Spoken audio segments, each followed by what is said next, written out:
Well, good morning. It's about 2:15 on a warm and rather smoky Midwestern evening, and I want to talk to you about mental health.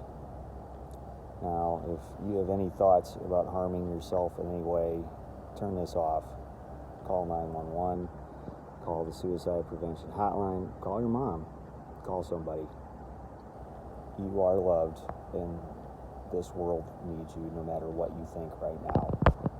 It can change, and I'm living proof of that. Okay, speaking of that, my journey so far, I'm a year out from hitting rock bottom. I was actively suicidal, and my family had to put me in a mental institution for a week.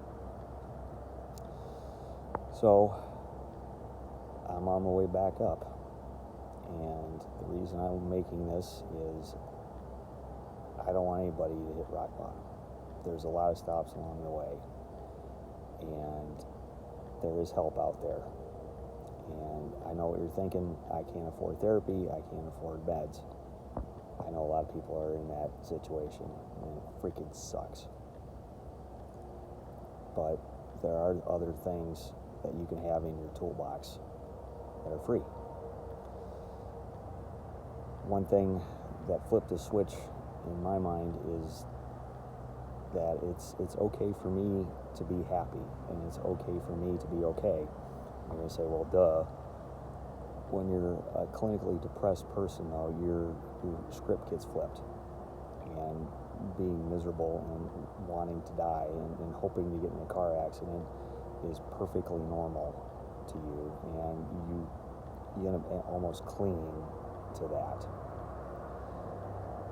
And so I've had to almost reprogram my brain to be okay with being happy and figuring out what makes me happy again. And so far it's been reestablishing some relationships that I let go.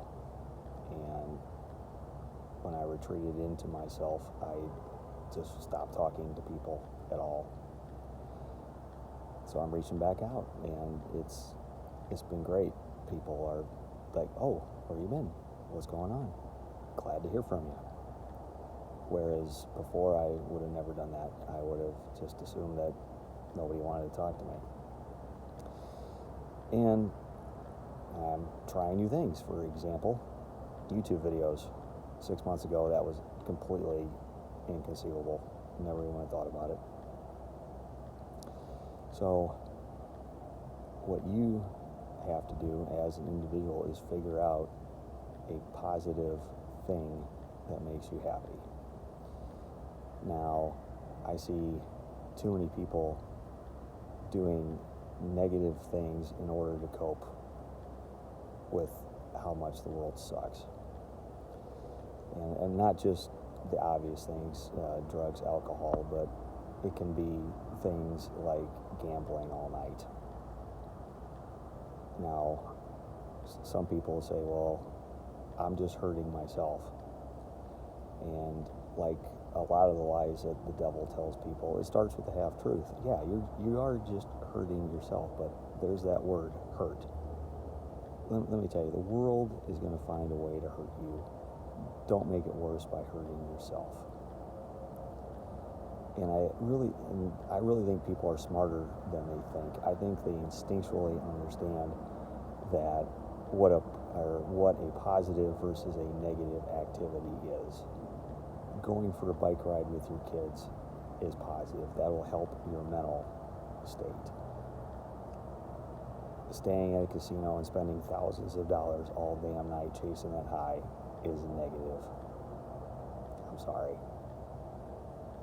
And I understand that can be a habit, that can be an addiction, and that can be a real pain in the ass to ditch. And I don't expect you or anybody to kick a habit overnight. You just got to take one step. Spend 1 hour not gambling or not drinking or not watching pornography or 1,000 other things, and just pick something positive. Go for a walk. You're going to say, I'm fat, I'm out of shape. Who cares? One step, then another, and then you're around the block. Nobody's judging you, nobody's timing you. Okay? You can do it. And I believe in you, and I hope some of you believe, a higher power believes it in you. Okay? You can do it. That's all I got for now. Have a good morning.